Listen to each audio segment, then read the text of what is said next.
28 अगस्त 2023।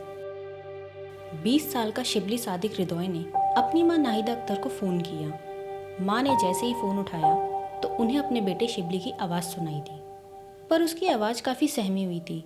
शिबली ने अपनी मां को बताया कि उसे कुछ लोगों ने किडनैप कर लिया है और वो उसे बुरी तरह मार पीट रहे हैं। शिबली की मां ये सुनकर चौंक गई। इससे पहले कि वो कुछ समझ पाती, कॉल कट किया। पर थोड़ी देर बाद शिबली के मोबाइल से एक बार फिर नाहिदा को कॉल आई, लेकिन इस बार फ़ोन पर शिबली नहीं था, ये किसी और की आवाज़ थी। इस आदमी ने शिबली की मां को कुछ ऐसी बात कही जिससे शिबली के पूरे परिवार के पैरों तले ज़मीन खिसक गई। आखिर क्या है पूरा मामला, चलिए जानते हैं। So hey everyone, welcome back to the another video. I am Bhavna and you are watching Bhavna clips. Shibli Sadiq Hriday Bangladesh के चितगोंग का रहने वाला था। शिबली का परिवार बेहद गरीब था और इन लोगों को पैसों की काफ़ी दिक्कत थी। शिबली के पिता मोहम्मद शफीक एक ट्रक ड्राइवर थे और मां नाहिदा अख्तर एक हाउसवाइफ थी। शिबली हमेशा से अपनी ज़िंदगी में कुछ बड़ा करना चाहता था और अपनी ज़िंदगी को लेकर शिबली के काफ़ी बड़े सपने थे, पर इनकी फाइनेंशियल कंडीशन ज़्यादा अच्छी नहीं थी। तो अपने सपनों को पूरा करने के लिए शिबली पढ़ाई के साथ साथ काम भी करने लगा, ताकि वो अपने घर वालों को थोड़ा फाइनेंशियली सपोर्ट भी कर सके और अपने सपनों को भी पूरा कर सके। वो अपने माता पिता पर किसी भी तरह का भार बोझ नहीं बनना चाहता था। इसके लिए शिबली खुद एक पोल्ट्री फार्म में जॉब करने लगा, जिससे वो अपने कॉलेज की फीस खुद भर सके। शिबली की ईमानदारी और उसके काम करने के अंदाज को देखकर पोल्ट्री फार्म के ओनर ने शिबली को एक वर्कर से डायरेक्ट मैनेजर की पोस्ट दे दी। इस पोस्ट पर आने के बाद शिबली अपनी रिस्पॉन्सिबिलिटीज़ को और भी ज़्यादा सीरियस लेने लगा और अपनी पूरी डेडिकेशन के साथ काम करने लगा। वो अपनी पढ़ाई को लेकर सीरियस तो था ही, लेकिन अपने काम को लेकर भी काफ़ी ईमानदार था। लेकिन उसकी यही ईमानदारी उसके लिए मुसीबत बन गई। शिबली एक बहुत ही अच्छा लड़का था जो हर किसी से प्यार से बात करता था। इसका ना ही किसी से कोई लड़ाई झगड़ा था और ना ही कभी किसी से कोई दुश्मनी हुई थी। इनफैक्ट कदालपुर के जिस पोल्ट्री फार्म में शिबली नौकरी करता था, वहाँ पर बैकवर्ड कम्युनिटी के 6 लोग काम करते थे। शिबली और उनके बीच काफ़ी अच्छी दोस्ती हो गई थी। अब शिबली पोल्ट्री फार्म का मैनेजर था, तो वो अपने काम से कॉम्प्रोमाइज़ नहीं करता था और वो ये चाहता था कि जितनी ईमानदारी से वो काम कर रहा है, उतनी ईमानदारी से बाकी सब लोग भी काम करें। शिबली और बाकी वर्कर्स के बीच काफ़ी अच्छी दोस्ती हो गई थी। अब शिबली पोल्ट्री फार्म का मैनेजर था और उन लोगों का दोस्त भी, इसलिए वो लोग अपने काम को लेकर काफ़ी लापरवाही बरतने लगे। उन्हें लगता था कि अगर वो कोई गलती भी कर देंगे ना तो शिबली संभाल लेगा, लेकिन शिबली को ये सब गवारा नहीं था। पहले तो शिबली ने उन्हें प्यार से समझाया, लेकिन जब ये लोग बार बार लापरवाही बरतने लगे तो शिबली ने उन्हें टोकना शुरू कर दिया। बस यही बात उन लोगों को रास नहीं आई और इसी वजह से कभी कभी इन लोगों के बीच लड़ाई भी हो जाती थी। हालांकि ये लड़ाइयाँ ज़्यादा बड़ी नहीं होती थी और ये छोटे मोटे मैटर फार्म में ही सॉल्व हो जाते थे। शिबली की एज सिर्फ 20 साल थी, जबकि बाकी वर्कर्स 24 से 25 साल के थे। उन्हें ये बात बुरी लगती थी कि शिबली मैनेजर है और उनसे उम्र में छोटा होने के बावजूद भी उन्हें डांटता है। बस यहीं से विवाद की शुरुआत होने लगी। धीरे धीरे विवाद इतना बढ़ गया कि शिबली और बाकी वर्कर्स के बीच एक दिन लड़ाई हो गई। उस दिन तो पोल्ट्री फार्म के मालिक ने समझा बुझाकर लड़ाई को सॉल्व कर दिया और सबको शांत करा दिया। शिबली तो उस लड़ाई को भूल भी गया था, लेकिन जो बाकी वर्कर्स थे उनके दिमाग में अभी भी शिबली को लेकर काफ़ी गुस्सा था और उस लड़ाई को वो नहीं भूले और मन ही मन वो शिबली से बदला लेने का प्लान बनाने लगे। 2 महीने बाद यानी 28 अगस्त 2023 को वो मनहूस दिन आखिर आ ही गया। शिबली हर रोज़ की तरह इस दिन भी सुबह पोल्ट्री फार्म में काम करने के लिए चला गया। काम करने के बाद उसे रात को अपने घर जाना था, लेकिन उस दिन शिबली काम करने के बाद घर वापस ही नहीं लौटा। उसके घर वाले उसका वेट कर रहे थे, क्योंकि कई बार ऐसा पहले भी हो चुका था कि रात को उसे कभी कभी पोल्ट्री फार्म में रुकना पड़ जाता था। तो उन्होंने सुबह तक उसका वेट किया, लेकिन शिबली फिर भी घर नहीं वापस आया। तो वो लोग शिबली को ढूंढने के लिए पोल्ट्री फार्म जाने लगे। जैसे ही वो लोग पोल्ट्री फार्म के लिए निकलने लगे, तभी शिबली की माँ को एक फ़ोन आया, जिसके बाद उनका रो रो कर बुरा हाल हो गया। ये फ़ोन शिबली का था। वो काफ़ी घबराया हुआ था। उसने अपनी माँ से कहा कि मुझे कुछ लोगों ने किडनैप कर लिया है और ये लोग मुझे बहुत मार रहे हैं और अभी मैं आपको चुपके से कहीं से फ़ोन कर रहा हूँ। इससे पहले कि माँ कुछ पूछ पाती या शिबली कुछ और बता पाता, कॉल कट हो गई और थोड़ी देर बाद इस नंबर से एक बार फिर कॉल आई, पर इस बार फ़ोन पर शिबली नहीं कोई और था। उसने शिबली की माँ से कहा कि तुम्हारा बेटा हमारे कब्ज़े में है, हमने उसे किडनैप कर लिया है।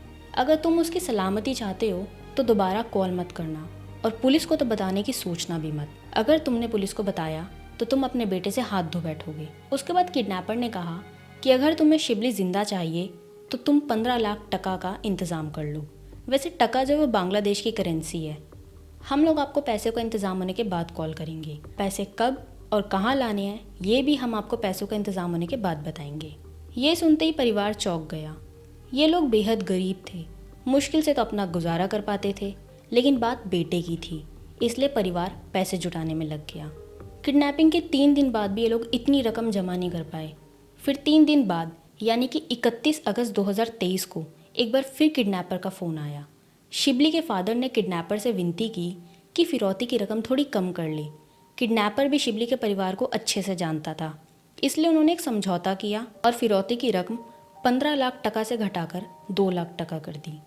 शिबली के माता पिता ने दर दर हाथ फैलाने के बाद आखिरकार 4 सितंबर को 2 लाख टका जमा कर लिए। फिर उन्होंने किडनैपर से कांटेक्ट किया। उन्होंने शिबली के पिता को बंदरबन डिस्ट्रिक्ट हेडक्वार्टर के पास बुलाया। अपने बेटे को वापस पाने की उम्मीद लिए शिबली के पिता फिरौती की रकम के साथ उस जगह पहुंच गए जहां वो लोगों ने बताए थी। यहाँ 2 लोग आए, उनके चेहरे पर मास्क लगा हुआ था।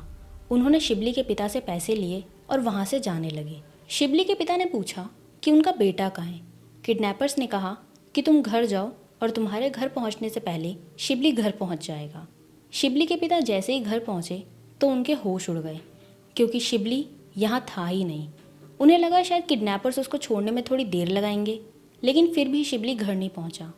शिबली के घर वालों ने किडनैपर्स को कांटेक्ट करने की कोशिश की, लेकिन कांटेक्ट नहीं हो पाया। शिबली के माता पिता को अभी भी उम्मीद थी कि किडनैपर्स हो सकता है शिबली को छोड़ने में थोड़ा टाइम लगा रहे हैं, लेकिन ऐसे ही देखते देखते 3 दिन बीत गए।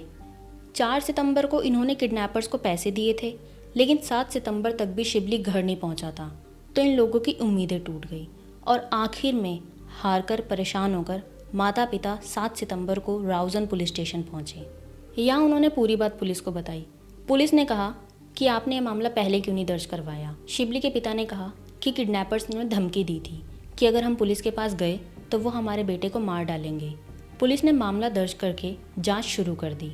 जांच में पता चला कि शिबली का किसी से कोई झगड़ा था ही नहीं, पर हाँ, पोल्ट्री फार्म के कुछ वर्कर्स के साथ उसका 2 महीने पहले झगड़ा हुआ था और शिबली की माँ को इस झगड़े के बारे में पता था।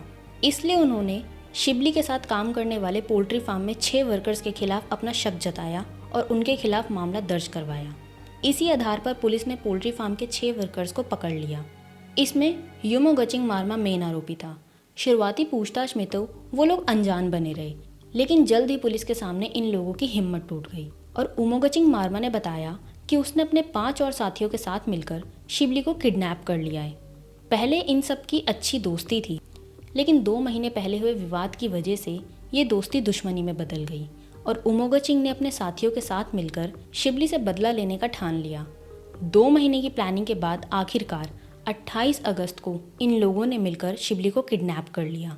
इन लोगों का प्लान था कि शिबली को किडनैप करके थोड़ा टॉर्चर करेंगे और इसके बाद उसके परिवार से फिरौती लेकर उसको छोड़ देंगे। तो पुलिस ने पूछा कि फिरौती की रकम मिलने के बाद भी तुमने शिबली को क्यों नहीं छोड़ा। इस पर किडनैपर्स ने बताया कि शिबली को उनके बारे में पता चल गया था। अगर वो शिबली को छोड़ भी देते तो उनके खिलाफ वो मामला दर्ज करवा देता और पुलिस को सारी सच्चाई बता देता। इसलिए खुद को बचाने की खातिर उन्होंने शिबली को मार डाला। एक छोटी सी बात के पीछे इन लोगों ने शिबली की जान ले ली। पुलिस ने पूछा कि शिबली की लाश कहाँ है। उन्होंने बताया कि शिबली को मारने के बाद उन लोगों ने उसकी लाश राउजन में ही पहाड़ पर छुपा दी थी। कुछ मीडिया रिपोर्ट्स की माने तो मुख्य आरोपी उमोगचिंग मारमा ने खुलासा किया कि उसने और उसके साथियों ने मिलकर शिबली की लाश से मांस निकालकर उसको पकाकर खा लिया और फिर कंकाल को पहाड़ी पर जाकर फेंक दिया। 11 सितंबर को पुलिस आरोपी उमोगचिंग मारमा के साथ उसी जगह पहुंची जहां पर उसने शिबली की लाश को फेंका था। आखिरकार पहाड़ पर जंगलों के बीच पुलिस को एक कंकाल मिल ही गया, जिसके ऊपर का मांस हटा हुआ था और सिर्फ हड्डी बची हुई थी। शिबली के माता पिता और कुछ रिश्तेदार उस कंकाल को देखकर रोने लगे। इसके बाद पुलिस कंकाल और आरोपी युमोगचिंग मारमा को लेकर पुलिस स्टेशन की ओर निकल गई। इधर आसपास के इलाकों में शिबली की लाश मिलने की खबर आग की तरह फैल गई। आरोपियों के खिलाफ लोगों का गुस्सा भड़क उठा। तो हुआ ये कि पुलिस जिस रास्ते से आरोपी युमोगचिंग मारमा को लेकर निकल रही थी, गांव वालों ने रास्तों पर पेड़ वगैरह गिरा दिए और रास्ता बंद कर दिया और जैसे ही पुलिस की गाड़ी उस रास्ते पर पहुंची तो पुलिस की गाड़ी पर लोगों की भीड़ टूट पड़ी और युमगचिंग मारमा को गाड़ी से बाहर निकालकर बेकाबू भीड़ ने उसको मारना शुरू कर दिया और उसको तब तक मारते रहे जब तक कि उसकी जान नहीं चली गई। भीड़ को शांत करने की कोशिश में 3 पुलिस वाले भी घायल हो गए। बेकाबू भीड़ को काबू करने के लिए पुलिस को आंसू गैस के गोले भी छोड़ने पड़े। मुख्य आरोपी को तो अपने किए की सज़ा भीड़ के द्वारा मिल गई, लेकिन बाकी आरोपी अभी पुलिस की हिरासत में हैं और जांच पूरी होने के बाद ही उनको कानून के अनुसार सज़ा दी जाएगी। खैर, सज़ा जो भी हो, लेकिन इन लोगों ने छोटी सी वजह से शिबली के माता पिता से जिस कीमती चीज़ को छीन लिया है, पूरी दुनिया की कोई भी ताकत उसकी भरपाई नहीं कर सकती। आजकल कितना आसान हो गया है ना लोगों की जान लेना। एक समय पर अच्छे दोस्त होने वाले लोग भी कट्टर दुश्मन बन सकते हैं। एक बार जब आप व्यवस्थित जीवन और अपने तरीके अपना लेते हो तो लोग तुम्हें चोट पहुंचाने, तुम्हारे नैतिक मूल्य को गिराने, तुम्हें नीचा दिखाने की कड़ी मेहनत की कोशिश करते हैं। और हमारे आसपास के लोग सिर्फ इसी वजह से चिल्लाते हैं। उन्हें लगता है कि इस तरह परेशान करने से वो हमारे नैतिक मूल्य को गिरा देंगे, हमारी हिम्मत खत्म कर देंगे एंड एट द एंड हम हार मान जाएंगे। इस केस में भी शिबली सादिक हृदय ने अपने काम में पूरी ईमानदारी रखी। उसने अपनी दोस्ती और अपने काम के बीच में कभी भी कॉम्प्रोमाइज़ नहीं किया। उसने अपनी रिस्पॉन्सिबिलिटीज़ को ठीक तरीके से निभाया, लेकिन उससे अपनी ईमानदारी का फल आखिर मिला क्या? मौत। तो हमें हमारे आसपास क्या चल रहा है इस चीज़ का ध्यान रखना चाहिए और सच में हमारा दोस्त कौन है इस बात को देखना चाहिए, क्योंकि इस कलयुगी दुनिया में राक्षस आज इंसान के भेष में ही है और जो हमारे दोस्त होने का दावा करते हैं क्या पता उन्हीं के अंदर दुश्मनी पनप रही हो।